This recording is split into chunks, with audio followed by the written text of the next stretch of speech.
தேவன் ஒவ்வொருவருக்கும் ஒவ்வொரு விதமான அழைப்பை தேவன் வைக்கிறார். ஒவ்வொரு திட்டங்களை தேவன் வைத்திருக்கிறார். எல்லாருக்கும் ஒரே மாதிரி இருக்காது. அவங்கள மாதிரியே எனக்கு, இவங்கள மாதிரி எனக்கு அப்படின்னு நீங்கள் நினச்சிங்கன்னா நீங்கள் ஏமாந்து போவீர்கள். அல்லேலூயா. நீங்கள் நீங்களாகவே இருப்பது தான் உங்களுக்கு நல்லது. அல்லேலூயா. ஆட்டுக்கு மாட்டு வாழை வைக்கணும்னு நினச்சா, மாட்டுக்கு ஆட்டு வாழை வைக்கணும்னு நினச்சா அது கஷ்டம். ஆமாம் தானே?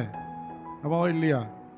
யாருக்கு எந்தெந்த வாள் இருக்கணுமோ அந்தந்த வாள் போதுமானது. அல்லேலூயா. அதை மாற்றி நாம் எதாவது நினச்சோம்னா அது நமக்கு சரியாக இருக்காது. தேவன் ஒவ்வொருவருக்கும் ஒவ்வொரு விதமான அழைப்பையும் ஒவ்வொரு விதமான ஆசீர்வாதங்களையும் ஒவ்வொரு விதமான நிலைகளையும் தேவன் வைத்திருக்கிறார். எல்லாருக்கும் ஒரே மாதிரி இல்லை. பூமியில் மனுஷன் தேவனை படைத்திருக்கிறார். எல்லாருக்கும் ஒரே மாதிரி உருவ அமைப்பு இல்லை, அப்படி தானே? ஆனால் சொல்லுவாங்க 7 பேர் ஒரே மாதிரி இருப்பாங்க. 7 பேர் ஒரே மாதிரின்னா ரொம்ப எக்ஸாக்டாக 7 பேர் ஒரே மாதிரி இருக்க மாட்டாங்க. ஒன்று கண்ணு கொஞ்சம் ஒரு மாதிரி தள்ளிட்டு இருக்கும், இல்லை மூக்கு கொஞ்சம் எடுப்பாக லைட்டாக இருக்கும், இல்லை பல்லு கொஞ்சம் தள்ளி இருக்கும், இல்லை காது பெருசாக இருக்கும், இல்லை காது சின்னதாக இருக்கும், இல்லை உயரம், இல்லை கலரு, ஏதோ ஒரு வகையில் கொஞ்சம் என்ன பண்ணியிருக்கோம், மாற்றம் இருக்கத்தான் செய்யும். எல்லாம் ஒரே மாதிரி இருக்காது, மாற்றங்கள் இருக்கும். அதே போல் தேவன் நமக்கு வைத்திருக்கிற ஆசீர்வாதங்களும் மாற்றங்கள் உண்டு. நமக்கு ஒவ்வொருத்தருக்கும் ஒவ்வொரு ஐடி, ஒவ்வொருத்தருக்கும் ஒவ்வொரு ஐடி.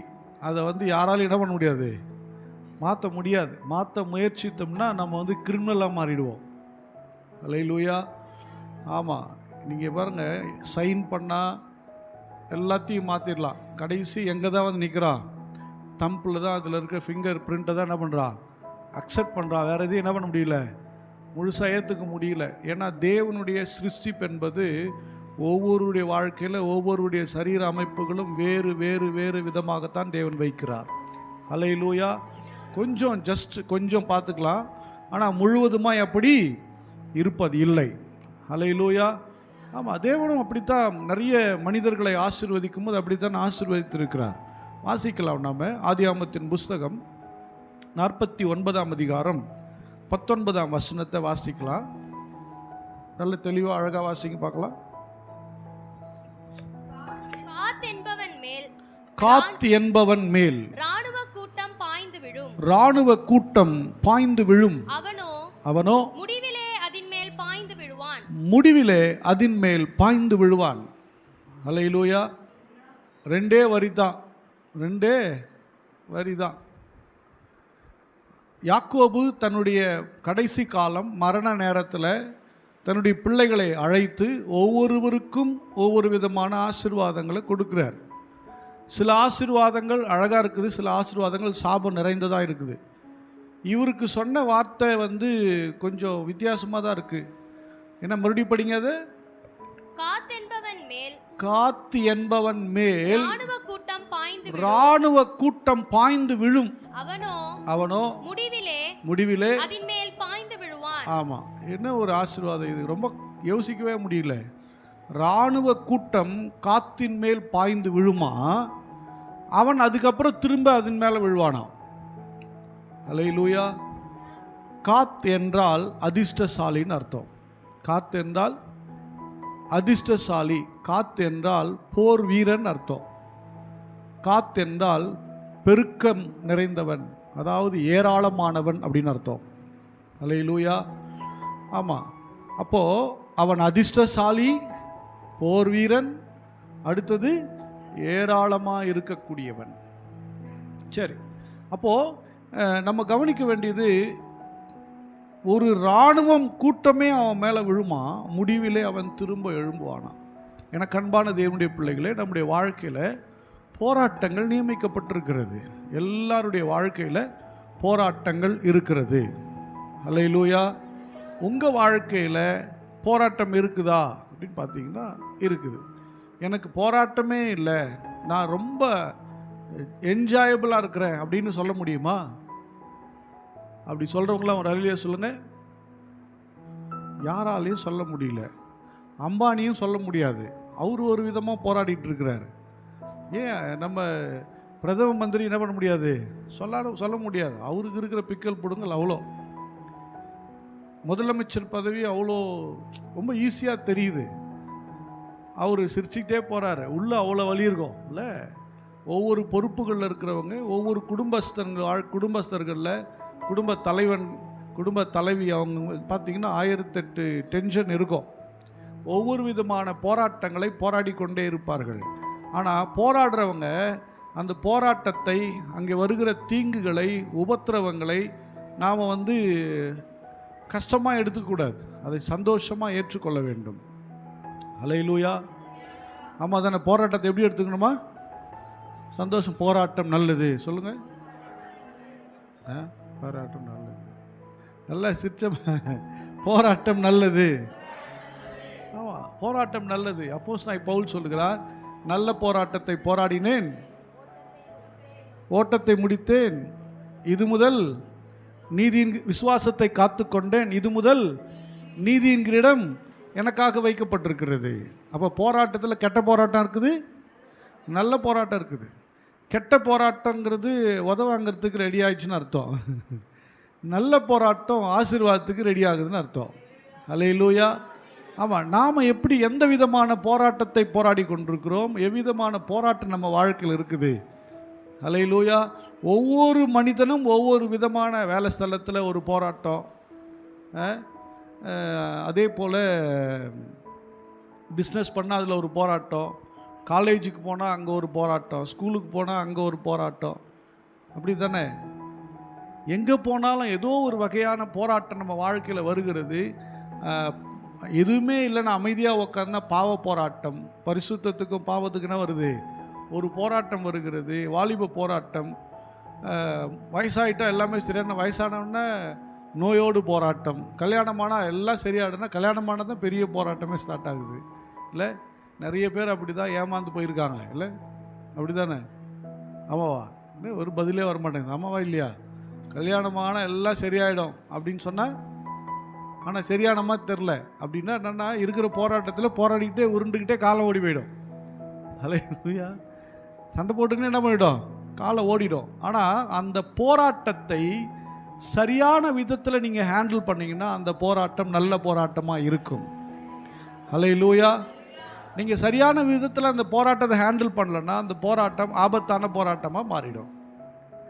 யார் வீட்டில் பிரச்சனை இல்லை, எங்கே பிரச்சனை இல்லை, எந்த இடத்துல ப்ராப்ளம் இல்லை. சில பேர் கவர்மெண்ட் வேலை கிடச்சிதுன்னா சூப்பராக கவர்மெண்ட் ஜாபில் போய் உக்காந்து பாரு, 1008 குடைச்சல். ஐயோ, இதுக்கு ப்ரைவேட் கம்பெனியே பரவாயில்ல, ப்ரைவேட் கம்பெனியில் போய் பாருங்க, அங்கே ஒரு விதமான பிரச்சனை. அப்படி தானே? ஒவ்வொருவரும் ஒவ்வொரு விதமான பிரச்சனைகளை சந்திக்கிறார்கள். ஆனால் அதை சந்திக்கிற அந்த பிரச்சனைகள், அந்த போராட்டங்களை எப்படி மேற்கொள்ளுகிறார்கள் என்பது தான் ரொம்ப முக்கியமானது. அல்லேலூயா. போராட்டம் நல்லது, அதை சரியாக நாம் ஹேண்டில் பண்ண கற்றுக்கணும். அல்லேலூயா. சரி, நம்ம விஷயத்துக்கு வருவோம். வாசிக்கலாம். ஆதியாகமத்தின் புஸ்தகம் 30ஆம் அதிகாரம் 10-11 வாசிங்க பார்க்கலாம். லேயாளின் வேலைக்காரியாகிய சில்பாள் யாக்கோபுக்கு ஒரு குமாரனை பெற்றாள். அப்பொழுது லேயாள் ஏராளமாகிறது என்று சொல்லி அவனுக்கு காத் என்று பெயரிட்டாள். இவன் 7வது பையன் யாக்கோபுக்கு. எத்தனாவது பையன்? யாக்கோபுக்கு 7வது பையன். பேர் சில்பாவன். இன்னைக்கு என்ன சில்பா செட்டின்னு ஃபேன்சியாக வைக்கிறீங்க, அன்றைக்கே ஃபேன்சியாக சில்பால்னு பேர் வச்சிருக்கிறான். அல்லேலூயா. சில்பாலுக்கு ஒரு பையன், 2 பையன். ஒரு பையன் பேர் ஆசேர், இன்னொரு பையன் பேர் காத்து. 2 பையன் அவளுக்கு. அந்த காத்தை பார்த்து சொல்கிறா, லேயாள் சொல்கிறா, ஏராளமாகிறது என்று சொன்னாலாம். அல்லேலூயா. எனக்கு அன்பான தேவனுடைய பிள்ளையே, போராட்டங்கள் வரும்போது தான் பெருக்கமே ஆரம்பிக்கிறது. அல்லேலூயா. வாழ்க்கையில் வருகிற போராட்டங்கள் எதற்குன்னா மெச்சூரிட்டியை கொடுப்பதற்கு, அதாவது முதிர்ச்சியை கொடுப்பதற்கு. சொல்லுங்கள். முதிர்ச்சியை கொடுப்பதற்கு, அனுபவங்களை கொடுப்பதற்கு, ஒரு மனிதனுடைய வாழ்க்கையில் பணம் இருந்தால் வாழ்ந்துட முடியுமா? இல்லை. அந்த பணத்தை செலவு பண்ணக்கூடிய அனுபவம் இருந்தால் தான் வாழ முடியும். அல்லேலூயா. சொத்துக்கள் இருந்தால் அனுபவிச்சிடலாமா? அது அனுபவிக்கக்கூடிய அறிவு இருந்தால் தான் என்ன பண்ண முடியும்? ஆள முடியும். அல்லேலூயா. சில குடும்பங்களில் பார்த்தீங்கன்னா இப்போ வசதி படைத்தவங்க நிறைய லேண்டை வாங்கி வச்சுட்டு செத்து போயிடுவான். பிள்ளைங்களுக்கு எங்கே சொத்து இருக்குன்னு தெரியாது, அதை எப்படி ஹேண்டில் பண்ணணும்னு தெரியாது, அதை என்ன பண்ணணும்னு தெரியாது, வச்சுக்கிட்டு அப்படியே உக்காந்துருப்பான். அவன் அதை குறித்த அனுபவம் இல்லாத அறிவு இல்லாதனால அவன் கொஞ்சம் கொஞ்சமாக விற்று சாப்பிட்டுட்டு ஒரு கட்டத்தில் பார்த்து அவனுக்கு பிறந்த பிள்ளைங்கள்லாம் பிச்சைக்கார மாதிரி விட்டு போயிடுவான். காரணம் என்னன்னா, அவன் சந்திக்க வேண்டிய போராட்டங்களை சந்திப்பதற்கு அவன் தன் வாழ்க்கையில் இடம் கொடுக்கல. போராட்டத்தை கண்டு பிரச்சனை கண்டு ஓடக்கூடாது. பிரச்சனை போராட்டம் வந்தால் நிற்கணும், ஸ்டெஃபனாக நிற்கணும். என்ன தான் நடக்குது பார்க்கலாம். நின்று அவைகளிலே நாம் தெளிவுறும்போது தான் ஜெயிக்க முடியும். நிறைய பேர் பிரச்சனை கண்டா எஸ்கேப் ஓடிடுவாங்க. ஆள் நிற்கணும். நின்று அவைகளிலே நாம் இதை எப்படி ஹேண்டில் பண்ணுறது, அது குடும்ப பிரச்சனையோ இல்லை பண பிரச்சனையோ வாழ்க்கை பிரச்சனையோ இல்லை எதிர்காலத்துக்குண்டான கேள்வியோ எதுவானாலும் சரி, நின்று அதை ஜெயிப்பதற்கு நாம் பழக வேண்டியது அவசியமாக இருக்கிறது. அந்த மெச்சூரிட்டி நமக்கு தேவை. அல்லேலூயா. ஆமாம். போலீஸ்ன்னு சில பேர் தொடக்கடலாம் நடுங்கி போய் அப்படியே ஒரு முறை போலீஸ் அப்படியே வீட்டில் நின்றுட்டா போதும் உடனே அப்படியே நடுங்கி போயிடுவாங்க. அப்படி தானே நடுங்கிடுவாங்க. சின்ன சின்ன பிரச்சனைகளுக்கெல்லாம் பயந்து நடுங்கிறவங்க இருப்பாங்க. ஏதாவது ஒன்றுன்னா அப்படி வேலை ஸ்தலத்துலன்னா அப்படி அங்கே இருக்கிற அதிகாரிகளை பார்த்து ஒரு நடுக்கம் வரும், பயம் வரும். நான் சொல்கிறேன், உங்கள் வாழ்க்கையில் வருகிற நீங்கள் சந்திக்கிற சோதனைகள் போராட்டங்கள் எதுவானாலும் அது நன்மைக்கு ஏதுவானது தான். அல்லேலூயா. நீங்கள் அங்கே நிற்கிறீங்க பார்த்தீங்களா, அங்கே தான் ஜெயமே வருகிறது. நீங்கள் நிற்கிற இடத்துல தான் உங்களுக்கு ஜெயம் வருகிறது. நாம் எங்கே போராடுறோம், எப்படி போராடுறோம், யாருக்கிட்ட போராடுறோன்னு தெரியல. ஆமாம். யாக்கோபு தன் வாழ்க்கையில் நிறைய போராட்டத்தை பண்ணியிருக்கான். என்ன போராட்டம் பண்ணார்? அண்ணங்கிட்ட போராடி நைஸாக கூழை கொடுத்து சொத்தை வாங்கிட்டான். என்ன, அவன் அதனால் பயங்கர கோபமாயிட்டான். ரெண்டாவது, ஈசாக்கு கிட்ட தந்திரமாய் ஆசீர்வாதங்களை வாங்கிட்டான். அது ஒரு விதமான போராட்டம். அது பெற்றோர்களிடத்தில் தகப்பனிடத்தில் அதிருப்தி ஆயிடுச்சு. மூன்றாவது, மறுபடியும் பார்த்தீங்கன்னா மாமனார் வீட்டில் மாமனாரை ஏமாத்துறதுக்கு ஆட்டையை போடுறதுக்கு பிளான் பண்ணி அங்கே ஒரு போராட்டம். இவனை ஏமாத்துறதுக்கு ஒரு பிளான் பண்ணி சம்பளத்தெல்லாம் குறைச்சி மாமனாரும் மருமகனும் ஒரு போராட்டம். ஒன்று கட்டினாலே சமாளிக்க முடியாது, 4 கட்டி அதுங்களோட ஒரு போராட்டம். 1-2 பெத்தாலே வளர்க்கறதுக்கு கஷ்டம், 12-13 பெத்து அதில் ஒரு போராட்டம். அவன் வாழ்க்கையில் எல்லா போராட்டத்திலும் அவன் வெற்றியாளனாக பார்க்க முடியல. அவன் ஒரு ஃபெயிலர். அவன் ரொம்ப தோற்று போனான். வாழ்க்கையில் எல்லாரும் தோற்று போனான். ஏசா அவனை பார்த்தா கொன்னுருவேன்னு முடிவு பண்ணி வச்சுருந்தான்.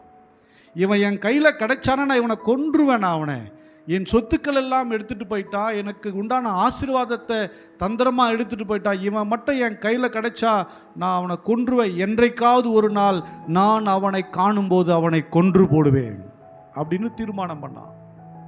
அல்லேலூயா. நாம் போராடுகிற சில போராட்டங்கள் நமக்கு பகை உருவாக்குறது, வேதனை உருவாக்குறது, சஞ்சலங்கள் உருவாக்குது, நிம்மதி கெட்டு போகுது, நிறைய சமாதான கேடு உண்டாகிறது. நம்முடைய போராட்டத்தினால் நமக்கு நிம்மதி கிடைச்சிருக்குதா? இல்லவே இல்லை. அப்போ நம்ம எங்கே போராடுறோங்கிறது நமக்கு தெரியல. அல்லேலூயா. ஆமாம். எங்கே போராடுறோங்கிறது நமக்கு தெரியல. எங்கே போய் நிற்கிறோன்னு தெரியல, எதுக்காக நிற்கிறோன்னு தெரியல. அல்லேலூயா. தூக்கம் வருதா? அல்லேலூயா. போராட்டம் எல்லாம் தப்பாக இருக்குது. போராட வேண்டியதுக்கு போராட ஆள் இல்லை, போராடக்கூடாததுக்கு போராடிக்கிட்டு இருக்காங்க. ஆனால் அந்த யாக்கோபு தெரிந்து கொண்டான்.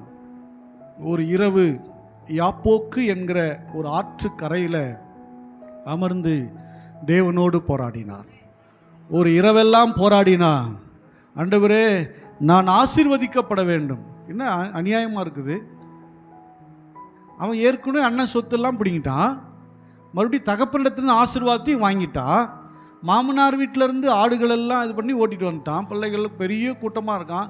ஏன்னா ஆசீர்வதிகன்னு கேட்டால் அது அவனுக்கு ஒன்று மாத்திரம் அப்போதுதான் புரிகிறது, நான் இவ்வளவு நாள் போராடின போராட்டத்தில் எல்லாம் எனக்கு வேதனை, துக்கம், அவமானம், பகை, நஷ்டங்கள் இவைகளை நான் சந்தித்திருக்கிறேன். பார்ப்பதற்கு சிலவைகள் லாபங்கள் தான், ஆனால் என் வாழ்க்கையில் நான் சமாதானத்தை நான் போராடி பெற்றுக்கொள்ள முடியவில்லை. தேவனிடத்திலிருந்து எதையாகிலும் பெற்றுக்கொள்ளணும்னு சொல்லி அன்றைக்கு தான் தீர்மானம் பண்ணா. இது எல்லாம் எனக்கு முன்னாடி ஆசீர்வாதமாக தெரியல, என் தேவன் என்னை ஆசீர்வதித்தால் மட்டும்தான் நான் ஆசீர்வதிக்கப்படுகிறேன். அல்லேலூயா. அன்றைக்கு தேவ சமூகத்தில் போராடுகிறாருடைய பாதத்தை பிடித்து போராடுகிறான். ஆண்டவர் சொல்கிறாரு, விடுப்பா, பொழுது விடிது, நான் போகிறேன். இல்லை ஆண்டவரே, நீர் என்னை ஆசீர்வதிக்காவிடில் உம்மை நான் போக விடுவதில்லை. அல்லேலூயா. அந்த இரவு நடந்த போராட்டம், அவனுடைய பாதத்தை பிடிச்சிக்கிட்டான். கர்த்தர் சொன்னார், இனி நீ எத்த நல்ல, இனி நீ இஸ்ரவேல் என்றார். அல்லேலூயா. இத்தனை நாள் நடந்த போராட்டம், ஏசா சொல்லுகிறான், அவன் எத்த நல்லவா, என் சொத்தெல்லாம் எடுத்துட்டு போயிட்டான். மாமனார் யாக்கோபை வந்து பழி தீர்க்கிறதுக்காக பிள்ளைங்களை எடுத்துகிட்டு போயிட்டான், ஆடுகள்லாம் கூட என்னுடைய சம்பத்தெல்லாம் கொண்டுட்டு போகிறானேன்னு சொல்லி அவனுக்கு பயங்கர கோபமாக நினைக்கும் போது கர்த்தர் சொல்கிறாரு, அவனை குறித்து எதையும் பேசக்கூடாது, சமாதானமாக தான் நீ பேசணும் அவங்ககிட்ட. அல்லேலூயா. எப்பொழுது நம்முடைய வாழ்க்கையில் கர்த்தர் குறுக்கிடுகிறாரோ, எப்பொழுது நாம் கர்த்தருடைய பாதத்தில் போராட ஆரம்பிக்கிறோமோ, பகைகள் மாறும், போராட்டங்கள் மாறும், நிந்தைகள் மாறும், சண்டைகள் மாறும், தேவன் சமாதானத்தை கொடுப்பார். அல்லேலூயா. அங்கே வருகிற ஆசீர்வாதம் மிக பெரிதாகத்தான் இருந்தது. அப்போ சொல்கிறாரு, நீ இனி யாக்கோப் அல்ல, எத்தன் அல்ல, இஸ்ரவேல் என்று எண்ணப்படுவாய். அல்லேலூயா. இப்போ யாப்போக்குங்கிற கரையை கடந்து போகும்போது ஏசா வரான். உள்ளுக்குள்ளே ஒரு அச்சம்தான் இருக்குது. ஏசா கொன்று போட வருகிறவன். ஆற தழுவி கட்டி அணைத்து இருவரும் அழுதார்கள். அவன் சொல்கிறான், என் ஆடுலாம் நான் கொடுத்துட்டு போகிறேன். இவன் சொல்கிறான், இல்லை அண்ணா, நீங்கள் இதை எடுத்து. ஒரே அன்பு பாச மழை தாங்க. அல்லேலூயா. அன்று இரவு போராடின போராட்டம் பகைகளை மாற்றிற்று, சமாதானத்தை தேவன் கொண்டு வந்து கொடுத்து விட்டார். அல்லேலூயா. பல வருடங்களாக உங்கள் வாழ்க்கை நிறைய தப்புகளாக நிறைந்திருந்தாலும் தேவ சமூகத்தில் ஒரு இரவு போராடி நிற்கிற அந்த வாழ்வு என்பது எல்லா சூழ்நிலைகளையும் மாற்றிவிடும். எல்லா சூழ்நிலைகளையும் மாற்றிவிடும். எனக்கு அன்பானவர்கள், எங்கே நீங்கள் போராடுறீங்கிறது ரொம்ப முக்கியமானது. யார்கிட்டோ போய் போராடிக்கிட்டு இருக்கிறவங்க, எங்கெங்கேயோ போய் போராடிக்கிட்டு இருக்குங்க உண்டு. அல்லேலூயா. இஸ்ரேல் மக்களெல்லாம் ஒரு பெரிய கூட்டமாக நின்று யுத்தத்துக்கு நிற்கிறாங்க. எல்லாருக்கும் பட்டயம் இருக்குது, கவசம் இருக்குது, கையில் கேடகம் இருக்குது, எல்லாரும் யுத்த பயிற்சி பெற்றவர்கள். ஆனால் எதிராய் நிற்கிற கோலியாத்திற்கு சவால் விடுறதுக்கு யாருமே ரெடியா இல்லை. அல்லேலூயா. தாவீது வந்தபோது அவங்க அண்ணன் சொல்கிறான், டேய் வீட்டுக்கு போடா. இவன் எப்படி பேசலான்னு இவன் கேட்குறான். பெலிஸ்தர் எப்படி என் தேவனை தூஷிக்கலான்னு சொல்கிறான். நீ வீட்டுக்கு போ, உனக்கு ரொம்ப திமிராயிடுச்சு பார். சண்டை எங்கே போடுறான் பார், போராட்டம் எங்கே இருக்குது பார். எப்போ அங்கே போய் சண்டை போடுறான்னா இங்கே சண்டை போடுறான். நிறைய பேர் அப்படித்தான், தேவையில்லாத இடத்துல சண்டை போட்டு மூஞ்சி தூக்கி வச்சுக்குவாங்க. எங்கே சண்டை போடணும், எங்கே நிற்கணும் அது தெரிய வேண்டும். அல்லேலூயா. நிறைய பேருக்கு எங்கே நின்று போராடணும்னு தெரியாதனால வாழ்க்கையை தொலைத்து விடுகிறார்கள். அல்லேலூயா. அன்று கோலியாத்துக்கு எதிராக தாவீது போய் நின்றான். அவனுடைய போராட்டம் சமஸ்த இஸ்ரவேலுக்கும் ஒரு பெரிய ரட்சிப்பை கொடுத்தது. அல்லேலூயா. நல்ல கரங்களை தட்டி தேவனை மகிமைப்படுத்தலாமா? இன்னைக்கு அது தெரியாதனால தான் மக்கள் என்ன பண்ணுறாங்க, போராடுவதற்கு எங்கெங்கேயோ போராடிக்கிட்டு இருக்கிறாங்க. எனக்கு அன்பானவர்களே, காத்தினுடைய போராட்டம் அவங்க வாழ்க்கையில் வெற்றியைத்தான் கொடுக்க செய்கிறது. அல்லேலூயா. அல்லேலூயா. வாசிக்கலாமா ஒரு வேத பகுதியை நாம் வாசிக்கலாம். யோசுவாவின் புஸ்தகம் 13ஆம் அதிகாரம். அதுக்கு முன்னாடி இது வாசிக்கலாம். 2 தீமோத்தேயு 2ஆம் அதிகாரம் 3ஆம் வசனம். 2 தீமோத்தேயு 2:3 வாசிங்க. நீயோ இயேசு கிறிஸ்துவுக்கு நல்ல போர் சேவகனாய் தீங்கு அனுபவி. அல்லேலூயா. என்ன சொல்றாரு அப்போஸ்தலனாகிய பவுல்? தீங்க அனுபவிக்கணுமா? எதை அனுபவிக்கணுமா? எப்படி தீங்கு அனுபவிக்கிறது? தீங்கு அனுபவிக்கலாமா? ஒரு போர் சேவகன் அனுபவிக்கிற தீங்கு என்னங்க? ஒரு சோல்ஜர், ஒரு ஆர்மியில் இருக்கிற ஒரு சோல்ஜர், அவன் அனுமதிக்கிற தீங்கு என்ன? காலையில் 4 மணிக்கு எந்திக்கணும், பரேடு ஓடணும், அப்புறம் அந்த கன்று தூக்கி வச்சு ஓடணும், பேக்கை தூக்கிட்டு கன்று தூக்கி வச்சுட்டு ஓடணும், அப்புறம் காலையில் கொஞ்சம் வேலைகளை செய்யணும், அப்புறம் ஃப்ரெஷ் ஆகிட்டு வந்து டிஃபன் சாப்பிட்ணும். நிறைய கொடுக்க மாட்டாங்க, மதியம் தான் நல்லா கொடுப்பாங்க. சாப்பிட்டுட்டு ஓடணும், மறுபடியும் பரேடு இருக்க வேலைகளை பார்க்கணும், மறுபடியும் பார்த்திங்கன்னா மதியம் லஞ்சு, மறுபடியும் ப்ராக்டிஸ். அவன் ஒரு தேர்ச்சி அடைகிற வரையிலையும் அங்கே அனுபவிக்க வேண்டிய தீங்குகளை அவன் அனுபவித்தே ஆக வேண்டும். அல்லேலூயா. போலீஸ் வேலை கிடைச்சா நல்லது, டிராஃபிக் போலீஸ் வேலை கிடைச்சா நல்லது, ஆர்மி ஆஃபீஸராக ஆர்மியில் வேலை கிடைச்சா நல்லது. போய் பாருங்கள், பாவம் செவப்பானவங்கெல்லாம் டிராஃபிக் போலீஸ் கருப்பதார். எந்த டிராஃபிக் போலீஸ் செவப்பாக பார்க்க முடியுதா? ஏன் அவர் கருப்பாயிட்டார். அவர் என்ன கலராக தான் தெரியுமா? என் பையன் இன்னைக்கு எங்கே நின்று கரேர்னு ஆகிட்டு இருக்கிறான். என்னாச்சு? அவங்க அனுபவிக்கிற தீங்கு. அல்லேலூயா, அல்லேலூயா. ஆர்மியில் வேலை செய்கிற, ஆர்மியில் எங்கே நிற்கிறாரு? எல்லையில் மேலே கூண்டு மேலே நிற்க வச்சு துப்பாக்கி வச்சு நின்று இறங்கணும். 8 மணி நேரம் 12 மணி நேரம் நிற்கணும். சில நேரம் யுத்த காலம் வச்சு ரொம்ப நேரம் நிற்கணும். அல்லேலூயா. தீங்கு அனுபவிச்சு தான் ஆகணும். போர் சேவகனாய் தீங்கு அனுபவியுங்கள், அது ஒரு நாள் வெற்றியை கொடுக்கும். அல்லேலூயா. எடுக்கிற பயிற்சிகள், இன்னைக்கு ஜெபத்துக்கு வர சொன்னால் மரியாதையே கிடையாது. சில பேருக்கெல்லாம், மற்றவங்களுக்கெல்லாம் அறிவே இல்லாமல் வராங்க பாருங்கள், வரவே மாட்டாங்க. ரொம்ப அப்படியே பெரிய ஜெப வீரர்கள் மனசுக்குள்ள எல்லாம் தெரியாமல் வராங்க, தூரத்துலேருந்துல வராங்க, தெரியாமல் வராங்க. ஒரு ப்ரேயர் ஷெட்யூல் போட்டோம்னா ஏதோ ஒரு நேரத்தை கலந்துக்கணும். சமயம் கிடைக்கல, இல்லை டைமே இல்லை. டைமை உருவாக்குங்க. எவனோ செத்துட்டா, கல்யாணம் வந்தால், ஃபங்க்ஷன் வந்துட்டா, நம்ம பிள்ளைங்களுக்கு டியூஷன் போய் விடணும்னா விடுறோமா இல்லையா? டைமை உருவாக்குங்க. டைம் இல்லைன்றதுக்கு யாருமே சொல்கிறது ரைட்ஸ் கிடையாது. நாம தான் நேரத்தை உருவாக்கணும். அல்லேலூயா. யார் உருவாக்கணும்? நாம தான் டைமை ஷெட்யூல் பண்ணணும். அந்த பயிற்சி இன்னைக்கு தீங்கா தெரியும், இன்னைக்கு ரொம்ப கஷ்டமாக தெரியும். ஆனால் பிற்காலத்தில் அவன் சிறந்த போர் வீரனாய், சிறந்த அதிகாரியாய் நிற்பான். அல்லேலூயா. அப்போது நம்ம வாழ்க்கையில் சில சின்ன சின்ன தீங்குகள் நல்லது, அது நம்மை பலப்படுத்தும். அது என்ன பண்ணும்? நமக்கு மெச்சூரிட்டி கொடுக்கும். அது மட்டும் இல்லாமல் நமக்கு என்ன பண்ணும்? பலனை கொடுக்கும். ஸ்திரமாக இருக்கும்படி, பலனாக இருக்கும்படி உதவி செய்யும். அல்லேலூயா. ஆமாம், அதான் சொல்கிறார் அப்போஸ்தலனாகிய பவுலை பார்த்து சொல்கிறாரு, இவர் சீஃப் பாஸ்டர். யார்? பவுல். இவர் யார்? தீமோத்தேயு பிரான்ச் பாஸ்டர், அசிஸ்டன்ட் பாஸ்டர். சொல்கிறார், நீ தீங்கு அனுபவி. எவ்வா சந்தோஷமா இருயா, நல்லா இருன்னு சொல்ல, தீங்க அனுபவி. அதை ருசித்து பார், டேஸ்ட் பண்ணு. கசப்பை டேஸ்ட் பண்ணாதான் இனிப்பினுடைய அருமை தெரியும்.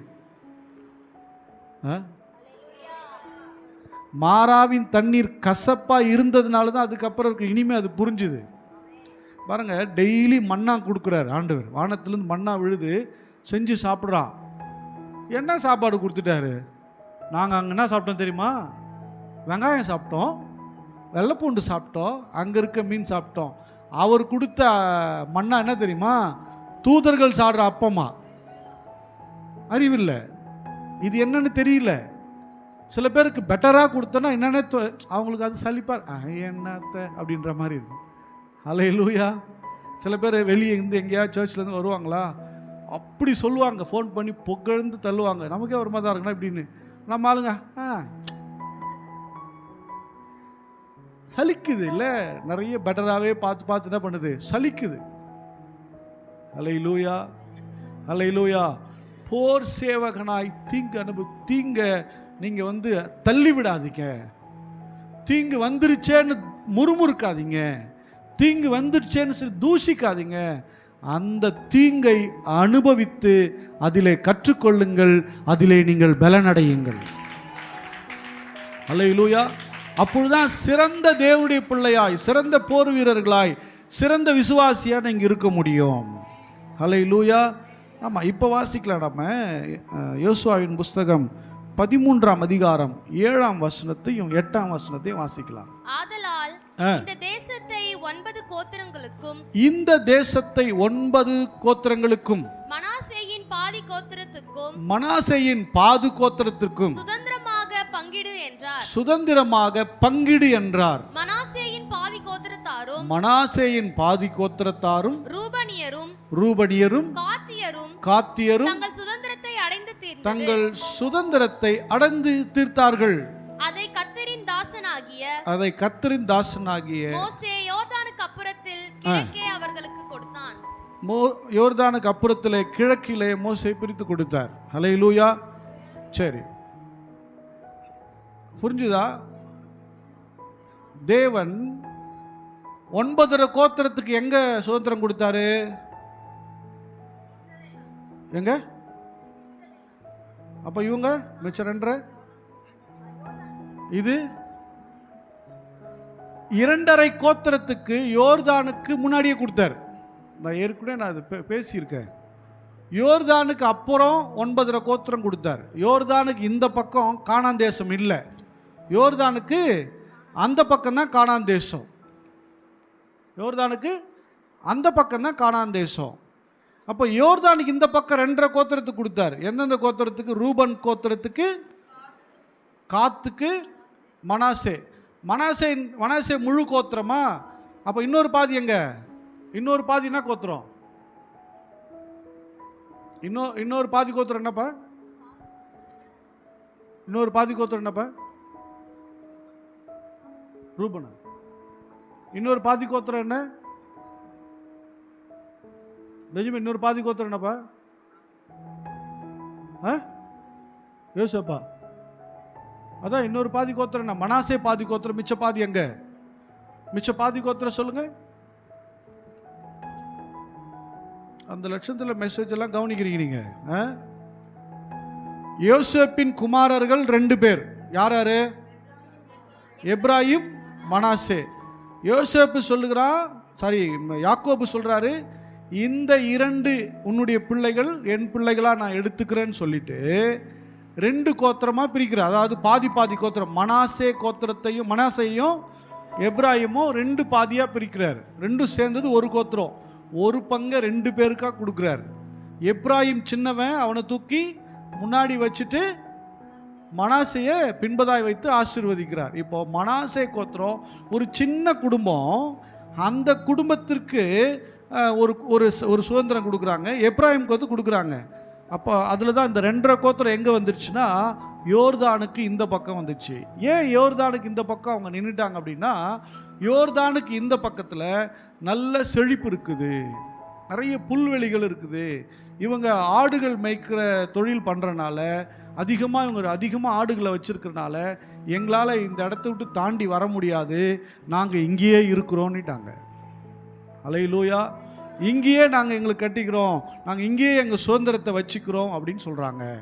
எனக்கு அன்பானவர்களே, சில நேரம் சில மக்கள் தங்கள் எல்லைகளை போவதற்கு முன்பதாகவே சில ஆசீர்வாதங்களை பெற்றுக்கொண்டாங்க. அதில் காத்தும் ஒருவன், காத்தியர்களும் ஒருவர். அப்போ நல்லா கவனிங்க, தேவன் திருச்சபையில் சில மக்களுக்கு சில ஆசீர்வாதங்களை கொடுத்துடலாம். ரட்சிக்கப்பட்ட சில நாட்கள் அவங்க ஸ்பிரிச்சுவலாக வளர்ந்துருக்க மாட்டாங்க, ஒரு ஆவிக்குரிய இதில் கொஞ்சம் பலனாக இருக்க மாட்டாங்க. கர்த்தர் அவங்கள பிளஸ் பண்ணியிருப்பார். பிளஸ் பண்ணிட்டதுனால அவர்கள் கர்த்தருக்குள்ளே வளர்ந்தாங்களான்னு சொன்னால் அப்படி எடுத்துக்க முடியாது. அல்லேலூயா. ஆசீர்வாதங்கள் ஒருவருடைய ஆவிக்குரிய வாழ்க்கையை தீர்மானிக்க முடியாது. நான் சொல்கிறது சரின்னு சொல்லுங்க, அல்லே சொல்லுங்க. ஆமாம், யோசிக்கிறீங்க, நான் சொல்ல கரெக்டாக தப்பா? ஒருவருடைய ஆசீர்வாதங்களையோ ஒருவருடைய வேலையோ ஒருவருடைய உயர்வை வச்சு அவங்க ஆவிக்குரியவர்கள் என்று தீர்மானிக்க முடியாது. தேவன் அவர்களுக்கு யோர்தானுக்கு முன்னாடி கொடுத்த மாதிரி கொடுத்துட்டார். அல்லேலூயா.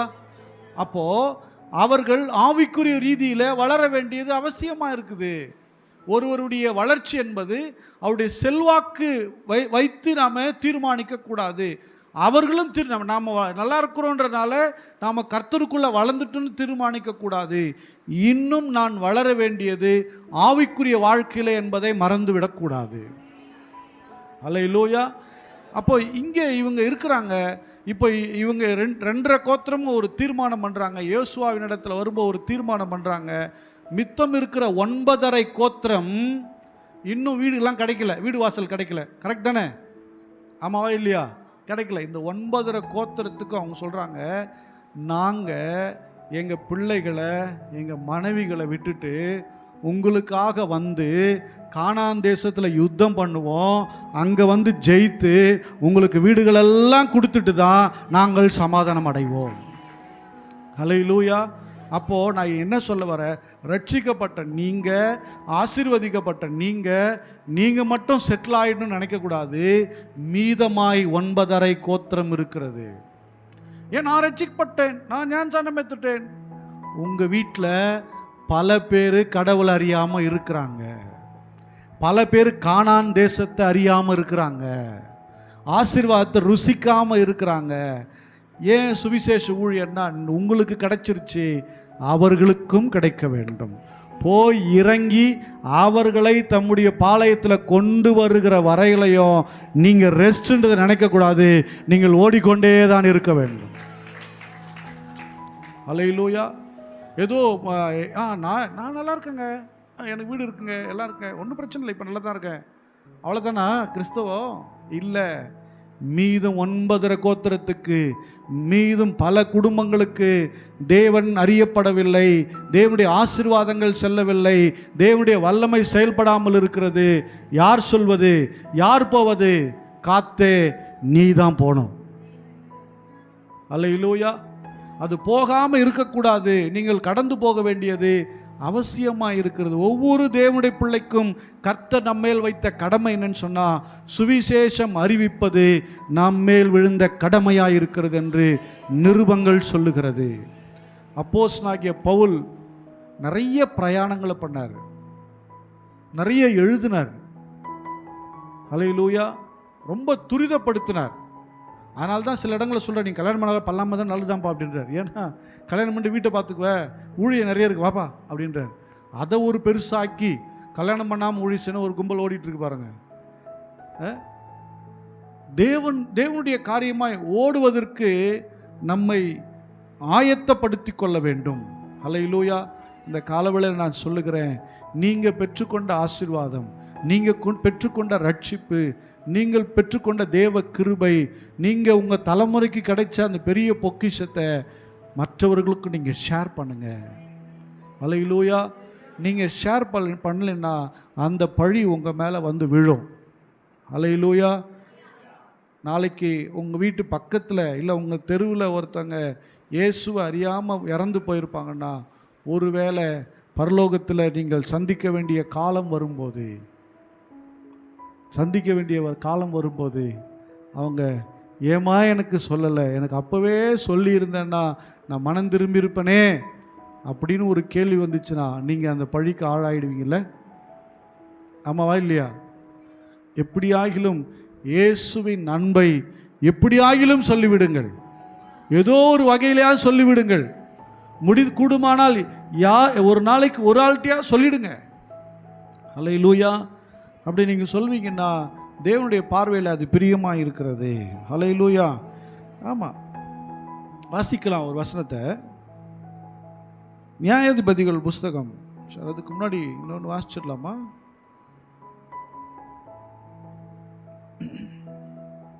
நியாயாதிபதிகள் 10:3 வாசிங்க. அவனுக்கு பின்பு கிலேயாத்தியனான யாவீர் எழும்பி, யவீர் என்பவன் எழும்பி, யாவீர் என்பவன் எழும்பி இஸ்ரவேலை 22 வருஷம் நியாயம் விசாரித்தான். இஸ்ரவேலை 22 வருஷம் நியாயம் விசாரித்தான்.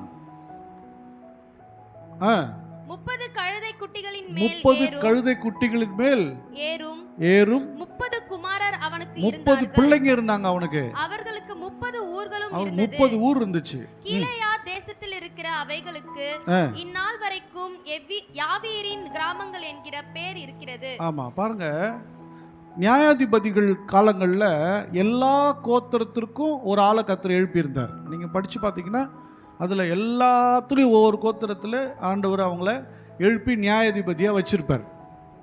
பாருங்களேன், படித்து பாருங்கள். அப்போது அதே போல் ஏன் அப்படி வைக்கிறார் ஆண்டவர் அப்படின்னு பார்த்தீங்கன்னா, தேவனுடைய பார்வையில் எல்லோரும் ஈக்குவல் தான். இங்கே காஸ்டிசம் இல்லை, செல்வாக்கு இல்லை, பணம் இல்லை, படிப்பு இல்லை, எதையும் தேவன் வைத்து தீர்மானிக்கிறது இல்லை. அவரவர்களுடைய ஆவிக்குரிய நிலையை வச்சு தான் கர்த்தர் தீர்மானிக்கிறார். அல்லேலூயா. ஒவ்வொரு காலகட்டங்களில் ஒவ்வொரு கோத்திரத்தை எழுப்பினார்.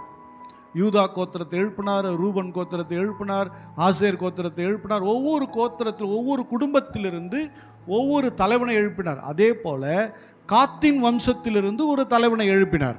அல்லேலூயா. அவனுக்கு 30 குமாரர் இருந்தாங்களாம். 30 பசங்க, 30 கழுத, 30 ஊர். என்னென்ன 30 கழுதி அவ்வளோ பெட்டராக பேசுகிறீங்களே. இன்றைக்கி காரை எப்படி பெட்டராக பேசுகிறோமோ அன்றைக்கி கழுதை தான் ஒரு இம்பார்ட்டன்ட் வாகனம். அன்றைக்கி கழுதை ஒரு இம்பார்ட்டன்ட் வாகனம். அந்த கழுதை 30 கழுதை பேசுகிற கழுதை ஏறுகிறவர்கள் அப்படின்னா அந்த கழுதை யுத்தத்துக்கும் யூஸ் பண்ணக்கூடிய ஒரு கழுதையாக தான் அந்த கோவேறு கழுதை மாதிரி. அல்லேலூயா. அன்றைக்கு யுத்தங்களுக்கு உபயோகப்படுத்துவாங்க, பொருட்களை கொண்டு போகிறதுக்கு உபயோகப்படுத்துவாங்க, ஆட்கள் பிரயாணத்துக்கும் உபயோகப்படுத்திக்குவாங்க. அப்போது அத்தனை வசதியாக செல்வாக்குள்ளவன் இருந்தால் 22 வருடம் இஸ்ரவேலை நியாயம் விசாரித்தான். அல்லேலூயா. எனக்கு அன்பானவர்களே, காத்தினுடைய சுபாவம் நான் உங்களுக்கு சொல்லிட்டு வந்தேன்ல, என்னென்ன சொன்னேன்னு சொல்லுங்க பார்க்கலாம்.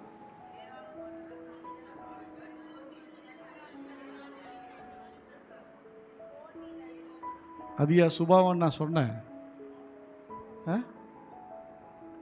மெச்சூரிட்டி தானே பேசிட்டேன் நான்.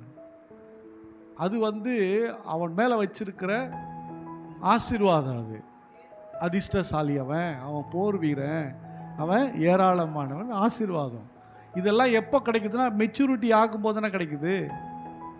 அப்போ தானே கிடைக்குது. அது இல்லாமல் என்ன பண்ணாது, அது கிடைக்காது. அதிர்ஷ்டங்கள் இருக்கலாம், அதிர்ஷ்டம் உள்ளவெல்லாம் நல்லா இருக்கிறானா? ஒரு காலம் அதிர்ஷ்டம் வரும் போகும், அப்படி தானே. இப்போ கவனிங்க, இந்த இடத்துல பரிபூரணமான ஆசீர்வாதம் 22 என்பது சொல்லும்போது உங்களுக்கு என்ன ஞாபகம் வருது? உங்களுக்கு அக்டோபர் 22 சிலுவையின் ஆசீர்வாதம். எபிரேய எழுத்துக்கள் எத்தனை? 22. 22வது எழுத்து தவ். அந்த எழுத்து பார்த்தீங்கன்னா சிலுவையின் முடிவு, சிலுவையின் ஆசீர்வாதம் முடியுது. அல்லேலூயா. நீங்கள் யாருக்கும் அப்படி கொடுத்ததா பார்க்க முடியல. ஆனால் இந்த கோத்திரத்திற்கு தேவன் அந்த பரிபூரணமான ஆசீர்வாதத்தை அவன் மேலே வைக்கிறார். அல்லேலூயா. ஆமாம், இராணுவ கூட்டம் விழும், நிறைய பழிகள் நம்ம மேலே விழலாம், நிறைய போராட்டங்கள் நம்ம மேலே விழலாம், சண்டைகள் விழலாம், பகைகள் நம்ம காரணமில்லாமல் நம்ம மேலே பகை விழும். ஆனால் கர்த்தருடைய பாதத்தில் நீங்கள் விழுந்தால் எவர்கள் உங்கள் மேலே விழுந்தார்களோ நீங்கள் அவர்கள் மேலே விழுந்து ஜெயம் எடுப்பீர்கள். அல்லேலூயா. நிறைய அப்படி தான் நடக்கும். வீணான பகை, வீணான பழியெல்லாம் வரதான் செய்யும். ஆனால் என்றைக்கும் அது நிரந்தரமானதில்ல. நான் சந்திக்கிற பிரச்சனை, நான் எதிர்கொள்ளுகிற இந்த போராட்டங்கள் எல்லாம் நிரந்தரமானதா அல்ல. தேவன் அதை மாற்றுவார். அல்லேலூயா. நான் சந்திக்கிற பகையெல்லாம் நிரந்தரமானதா? கிடையவே கிடையாது. தேவன் அதை மாற்றி விடுவார். அல்லேலூயா. அல்லேலூயா. அப்போ நாம் அதை ரொம்ப கவனித்து நாம் செயல்பட வேண்டியது அவசியமாக இருக்குது. வாசிக்கலாம் ஒரு வசனத்தை. 1 நாளாகமத்தின் புஸ்தகம் 12ஆம் அதிகாரம் 8ஆம் வசனம் படிங்க. 1 நாளாகமம் 12:8. காத்தியரில் பரிசேயும் ஈட்டியும் பிடித்து சிங்கமுகம் போன்ற முகமும், சிங்கம் முகம் போன்ற முகமும், மலைகளில் இருக்கிற வெளிமானின் வேகம் கொண்டவர்களாய், வேகமுள்ளவர்களாய் இருந்து யுத்த சேவகர். கவனிங்க, இங்கே ஒரு டீம், யார காத்தியர்களை குறித்து வேதம் எப்படி சொல்லுதுன்னா, அவங்க முகமுடையவர்களை போல இருப்பாங்களாம். அதாவது ஒரு கம்பீர தோற்றமுடையவர்கள். இரண்டாவது வெளிமானின் வேகம், அப்படி இருக்கிறவங்களா இருப்பாங்களாம். அப்படிப்பட்ட ஒரு சேவகர் கூட்டம் தாவீதோடு கூடிக்கொண்டதுன்னு சொல்லி எங்கள் நாளாகமத்தில் எழுதுறாரு. அப்போது அவங்க பார்த்தீங்கன்னா ஒரு சரியான ஆளை தேர்ந்தெடுத்து பின்பற்றவங்களா இருந்தாங்க. சிங்க முகம் என்பது அட்மினிஸ்ட்ரேஷன், நிர்வாக திறமை உள்ளவர்கள்.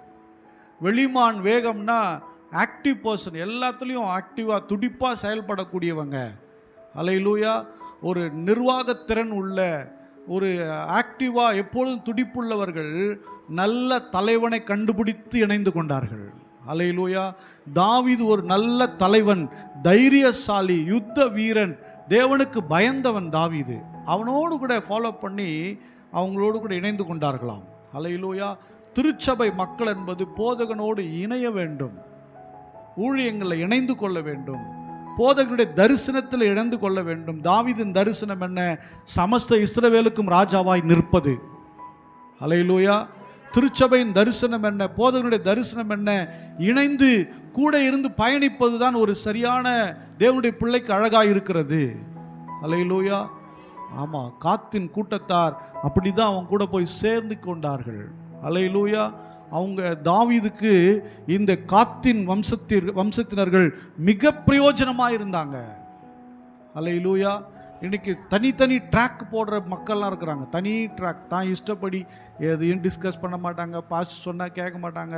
அவங்களே ராஜா, அவங்களே மந்திரி, அவங்களுக்கே எல்லாம் தெரியும். ஒரு டிஸ்கஷனும் கிடையாது, சொல்லவும் மாட்டாங்க, கேட்கவும் மாட்டாங்க. பிரச்சனை மட்டும் மண்டையை சொல்லிட்டு நிற்பாங்க. அப்போ பாஸ்ட் வந்து முட்டு கொடுக்கணும். எப்போ எப்போ பிரச்சனை வரும்போது அது வரலையும் பாஸ்ட்டு இருக்குதே தெரியாது, மறந்துடும் மொத்தம். அல்லேலூயா. அது வரலையும் தெரியாது. ஒரு சின்ன ஒரு வார்த்தை ஜெபம் பண்ணுங்க சொல்லணும்னு பார்த்தா அது கூட சொல்ல மாட்டாங்க. எல்லாம் முடிச்சுட்டு எல்லாம் பிரச்சனை மொத்தமாக இழுத்து வச்சுக்கிட்டு அப்புறம் தலையை சொல்லி நிற்பாங்க. யாரும் ஒன்றும் செய்ய முடியாது. அல்லேலூயா. ஏன் தாவீது அவங்க தேர்ந்தெடுத்தாங்க? அவங்க இருந்த காத்தியர்களுடைய பட்டணம், காத்து பட்டணத்தில் ராட்சதர்கள் நிறைய பேர் இருந்தாங்க.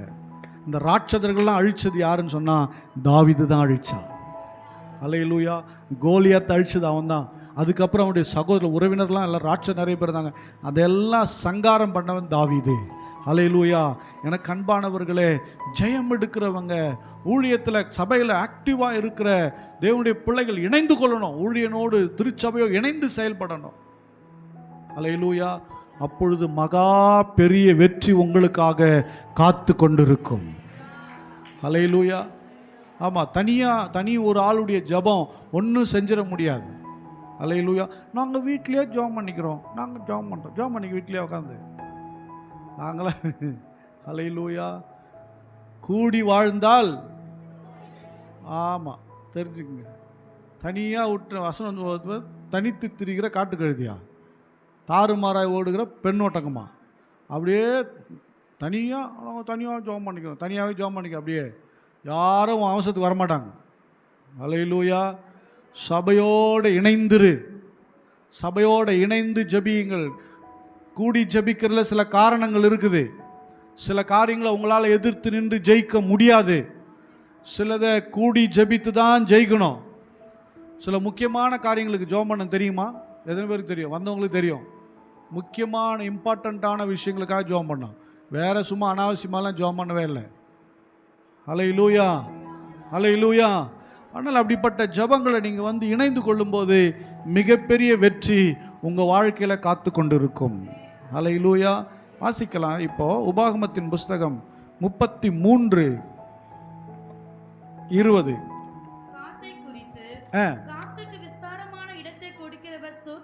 காத்துக்கு விஸ்தாரமான இடத்தை கொடுக்கிறவர் ஸ்தோத்தரிக்கப்பட்டவர்.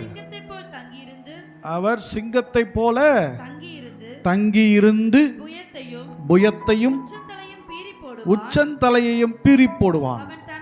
போதும் வாசிக்கலாம். அப்படிதான் காத்துக்கு விஸ்தாரமான இடத்தை கொடுக்கிறவர் ஸ்தோத்தரிக்கப்பட்டவராம். ஆனா இந்த காத்து தான் இராணுவ கூட்டத்தை சந்தித்தவன், பிரச்சனைகளை சந்தித்தவன், போராட்டத்தை சந்தித்தவன், நிந்தையை சந்தித்தவன், அவமானத்தை சந்தித்தவன், இவைகளெல்லாம் சந்தித்தவனுடைய எல்லை விஸ்தாரம் அடைகிறது. அல்லேலூயா. எதையும் சந்திப்பதற்கு பயப்படாதீங்க, தயங்காதிருங்க. கர்த்தருடைய நாமத்தை கொண்டு, இயேசுவின் நாமத்தை கொண்டு எதிர்த்து நில்லுங்கள். தேவனுடைய சமூகத்தில் இரக்கத்திற்காக போராடுங்கள். தேவன் உங்கள் எல்லைகளை விஸ்தாரமாக்குவார். அல்லேலூயா. பக்கத்தில் பார்த்து சொல்லுங்க, தேவன் உங்கள் எல்லைகளை விஸ்தாரமாக்கும்.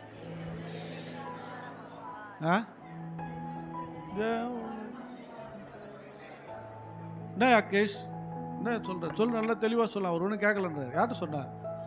அவன் ஏதோ சொல்கிறான் பாட்டு, சொல்லுங்க அப்படின்றான் அவன். நீ பாட்டு எதான்ற நல்லா வாய் திறந்து உங்கள் எல்லைகளை கர்த்தர் விஸ்தாரமாக்குவார். என்னது கை குலுக்கி வேணா? இவர் ஜார்ஜ் புஷ், அவர் ரஷ்ய பிரதமர், 2 பேரும் கை குலுக்க அப்படின்னா உங்கள் எல்லைகளை கர்த்தர் விஸ்தாரமாக்குவார் சொல்லுங்க. ஆசீர்வதித்து விஸ்தாரமாக்குவார் சொல்லுங்க. ஆமா. காத்தின் எல்லைகளை கர்த்தர் என்ன பண்ணுவாராம்? விஸ்தாரமாக்குகிறார். ஹல்லேலூயா. அவன் எப்படியா? சிங்கத்தை போல தங்கி இருந்து சத்ருவின் புயத்தை, சத்ருவின் உச்சந்தலையை பீறி போடுவான். ஹல்லேலூயா. சிங்கத்தை போல அவன் ஒரு பெரிய பலசாலி, தைரியசாலி, நிர்வாகி, வேகம் உள்ளவன். ஹல்லேலூயா. சத்ருவினுடைய தலையை உடைச்சு நொறுக்கி போட்டுருவானா. ஹல்லேலூயா. அங்கே யாக்கோபு ரொம்ப சிம்பிளாக சொல்லிட்டு, ரெண்டே வரி, ரெண்டே லைன் தான். இராணுவம் உன்மேல விழும், நீ திரும்ப அதன் மேல் விழுவாய். அவ்வளோதான், முடிச்சிட்டார். ஆனால் இங்கே மோசே மிக அழகாக அதை தெளிவுபடுத்தி எழுதுறதை இங்கே பார்க்க முடியுது. ஹல்லேலூயா. இப்போ வாசிக்கலாம் 21. அவன் தனக்காக முதல் இடத்தை பார்த்து கொண்டான். அங்கே தனக்கு நியாய பிரமாணிகன் கொடுத்த பங்கு பத்திரமாய் இருக்கிறது. ஆனாலும் அவன் ஜனத்தில் முன்னணியாய் இருந்து வந்து மற்ற இஸ்ரவேலுடனே கர்த்தரின் நீதியையும் அவருடைய நியாயங்களையும் நடப்பிப்பான் என்றான். போதும். ஹல்லேலூயா. அவன் தனக்காக முதலிடத்தை பார்த்து கொண்டான். என்ன இடத்தை பார்த்துட்டானா? முதல் இடத்துல போட்டுருக்குது. ஆமாம், முதல் இடத்தை பார்த்துக்கிட்டானா. சில நேரங்கள் நமக்கு ஒரு மேலான ஒரு இடம் நமக்கு வேணும்னு நினைப்போம், ஒரு மேலான ஆசீர்வாதத்தை நினைப்போம், ஆனால் கிடைக்கல, நமக்கு கிடைக்கல. ஏன் கிடைக்கல?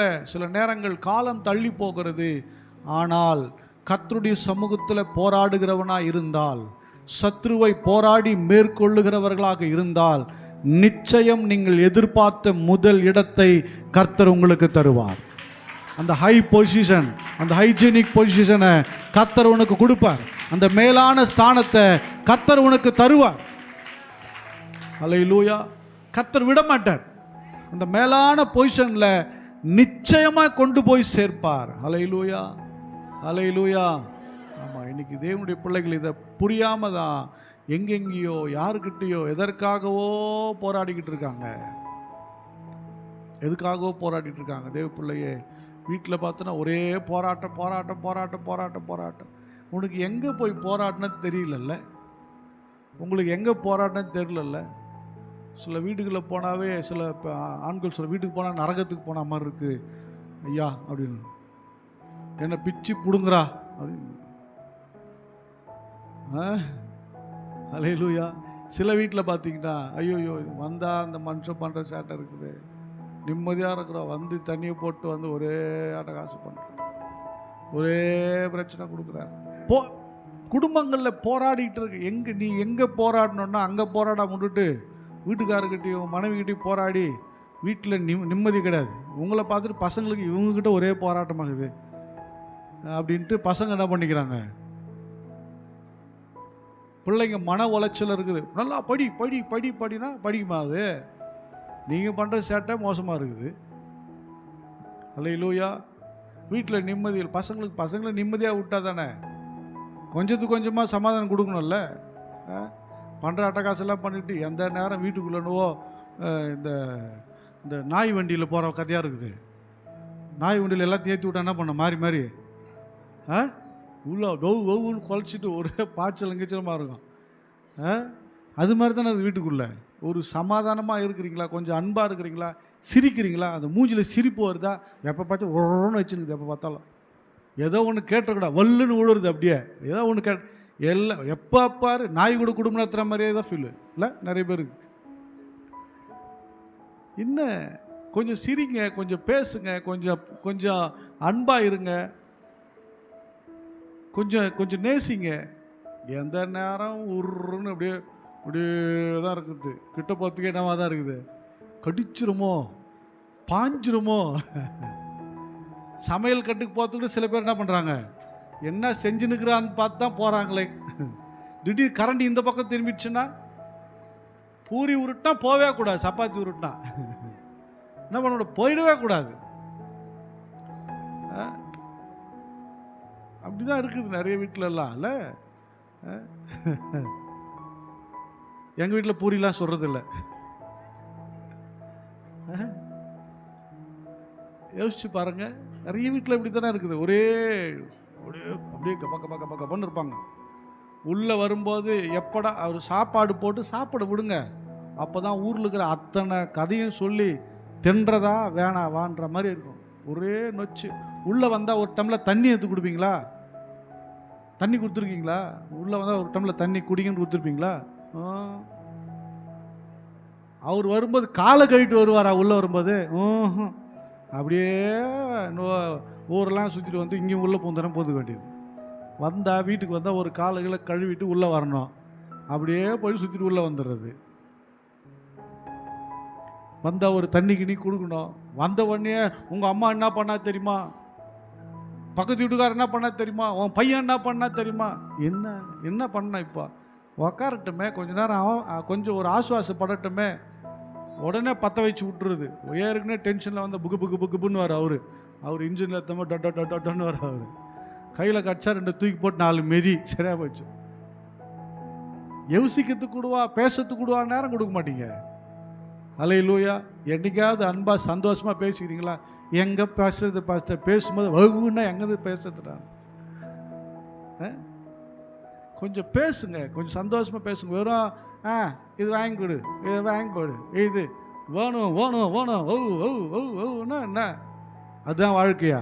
திங்கிறதும் போகிறதும் எல்லாம் திங்குது போகுது. இதான் வாழ்க்கைன்னு கேட்குறேன் நான். அதான் வாழ்க்கை?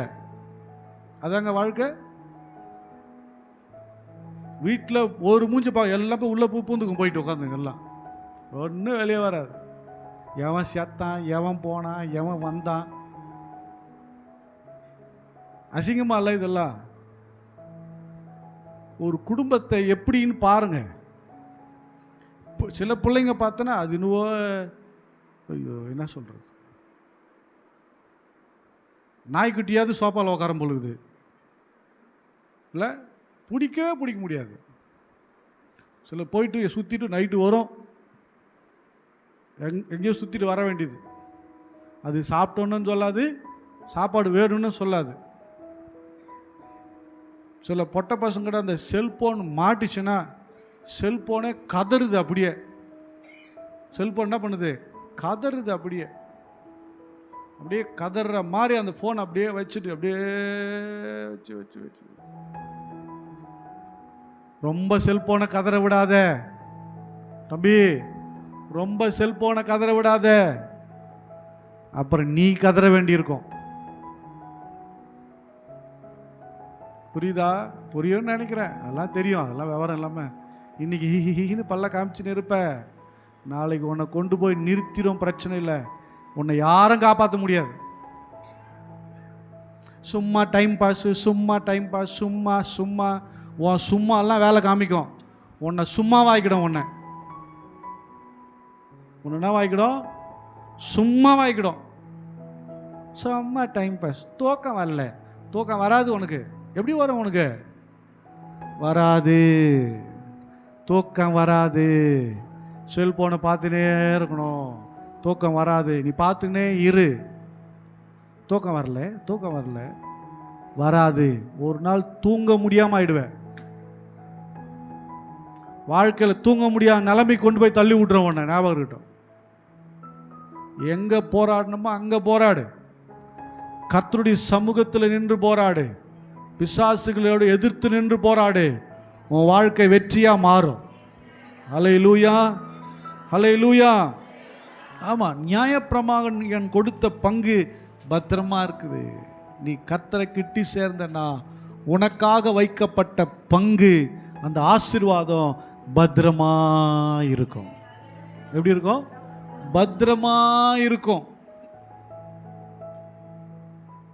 சொல்றாரு, ஆனாலும் அவன் ஜனத்தின் முன்னணியா வந்து மற்ற இஸ்ரவேலருடைய கர்த்தரின் நீதி நியாயத்தையும் நடப்பிப்பான். ஹல்லேலூயா. அவன் போகும்போது அவன் போர் வீரனாய் இருந்தபடியினாலே, ஜெயித்தவனாய் இருக்கிறபடியினாலே எல்லாருக்கும் முன்னாடி நின்று நீதியையும் நியாயத்தையும் நிறைவேற்றுவான். கரங்களை தட்டி தேவனை மையப்படுத்தலாமா? நீங்க நல்ல ஒரு கிறிஸ்துவுக்குள்ள போராடுகிற போராட்ட வீரராக இருப்பீங்கன்னா கர்த்தர் உங்களை முன்னாடி தான் வைப்பார், உன்னை பின்னாடி தள்ளவே மாட்டார். நீ முன்னாடி போனீன்னா உனக்கு முன்னாடி அவர் போவார், உனக்கு பின்னாடி அவர் பாதுகாக்கிறவராக இருப்பார். உன் வலப்பக்கத்தில் இருப்பார், உன் இடது பக்கத்தில் இருப்பார், உன்னோடு கூடவே வருவார். ஹல்லேலூயா. ஏனென்றால் காத்தின் தேவன் விஸ்தாரத்தை கொடுக்கிற தேவனாயிருக்கிறார். ஹல்லேலூயா. அதிர்ஷ்டசாலிகள். நாம் ஏன் அதிர்ஷ்டசாலிகள் சொல்லுங்கள்? என்னவா இருக்கும்? ஏன் அதிர்ஷ்டசாலிகள்? உங்களெல்லாம் ரட்சித்து கொண்டு நீங்க வச்சிருக்கிறாரே, நீங்கள் அதிர்ஷ்டசாலிகள். எத்தனையோ பேர் எல்லாருக்கும் ரத்தம் சிந்தினாலும் உங்களுக்கு மட்டும் அந்த கிருபை கிடைச்சது. நீங்களும் நானும் அதிர்ஷ்டசாலிகள். ஹல்லேலூயா. எனக்கு அன்பான தேவனுடைய பிள்ளைகளே, காத்தின் தேவன் ஸ்தோத்திரத்திற்கு உண்டானவர், ஸ்தோத்திரத்திற்கு தகுதியானவர். ஹல்லேலூயா. நாம் எல்லாரும் எழுந்து நின்று கொஞ்ச நேரம் கர்த்தரை ஸ்தோத்திரிக்கலாம்.